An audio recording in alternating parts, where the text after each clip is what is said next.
Assalamualaikum warahmatullahi wabarakatuh. Perkenalkan, nama saya Syifa Fauziah. Saya adalah mahasiswa semester 2.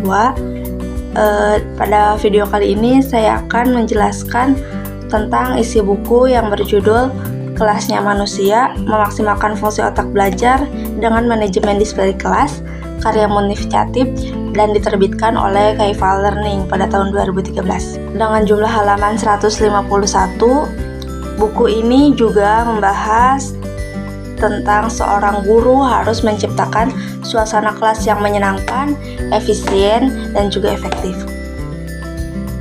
Dalam buku ini membahas secara gamblang bagaimana suasana kelas dapat mempengaruhi hasil belajar siswa. Penulis juga menjabarkan ada 5 bab yang paling penting yang beliau paparkan. Yang pertama adalah tentang otak. Otak di sini sangat berpengaruh. Menurut beliau, belajar itu ibaratkan idaman. Jika siswa tidak selera, maka proses belajar mengajar tidak akan efisien. Cara berpikir siswa akan terhambat sehingga tidak akan mudah menyerap materi. Mendisplay kelas, terutama pada dinding-dinding kelas, beliau menyebutkan bahwa ini berkaitan dengan selera belajar siswa.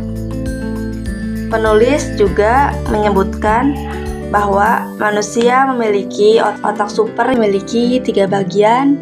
Yang pertama bagian otak reptil, yang kedua bagian otak limbit, dan yang ketiga bagian otak neokorteks. Otak reptil adalah sang penjaga. Jika otak ini merasa terpuaskan, maka akan lanjut ke otak limbit dengan mudah dan merasa terpuaskan. Dan jika otak limbit merasa terpuaskan, maka akan lanjut ke otak neokorteks, dan disinilah proses berpikir anak mulai bekerja. Seperti itu. Jadi mendisplay kelas hubungannya dengan otak super manusia itu sangat berkaitan. Menurut penulis, selera belajar akan muncul jika otak reptil terpuaskan. Maka dari itu, beliau menyarankan bahwa setiap pendidik sebelum masuk kelas sebaiknya berpenampilan menarik. Kemudian yang kedua, mendisplay kelas yang unik. Kemudian yang ketiga, mendesain strategi pembelajaran yang penting. Nah, selanjutnya kita ke bab 2 ya. Di bab 2, penulis menjabarkan bahwa guru harus menciptakan bagaimana lingkungan yang menyenangkan. Jadi, lingkungan belajar itu seluas samudra, teman-teman. Tidak hanya di dalam kelas, bisa di lingkungan sekolah, di halaman sekolah, atau mungkin di lapangan sekolah, atau bahkan back to nature.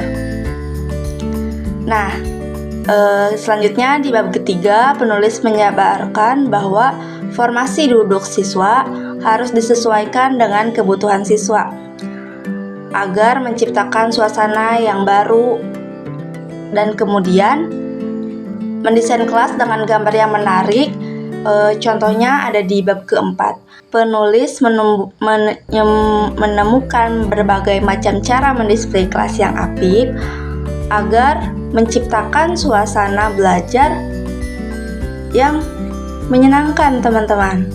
Artinya, ada zona nyaman di dalam kelas saat belajar. Penulis juga memaparkan bagaimana cara merapikan barang-barang yang ada di dalam kelas sedemikian rupa, seperti spidol, buku absen, juga penghapus, dan lain sebagainya. Jangan lupa ada papan buletin.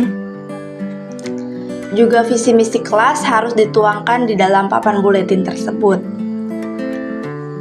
Selanjutnya di bab kelima, penulis menjabarkan tentang bagaimana fokus manajemen display kelas. Bagaimana cara menyimpan, merawat, dan juga mengganti penampilan pada akhirnya akan dipamerkan pada agenda tahunan di sekolah. Kelebihan dari buku ini adalah penulis memaparkan banyak sekali contoh-contoh mendisplay kelas dan juga menggambar di kelas yang menarik dan juga sangat jelas. Saya merekomendasikan buku ini kepada guru-guru ataupun calon guru agar menginspirasi bagaimana cara mengelola kelas yang baik, efektif, juga efisien. Kesimpulannya, penulis memaparkan bahwa setiap guru harus mampu memuaskan otak reptil siswa, karena otak reptil terpuaskan, maka daya ingat dan daya serap murid pada pembelajaran akan mudah dan akan berpengaruh juga kepada hasil belajar siswa itu sendiri. Dinamakannya kelas manusia, tanpa batas siswa bisa belajar di dinding kelas yang disusun bisa dijadikan tempat media pembelajaran. Bagaimana kita mendisplaynya, itu tergantung setiap guru-guru ya teman-teman. Setiap guru pasti mempunyai cara yang berbeda untuk mendisplay kelas. Mungkin demikian resume dari saya, mudah-mudahan bermanfaat. Assalamualaikum warahmatullahi wabarakatuh.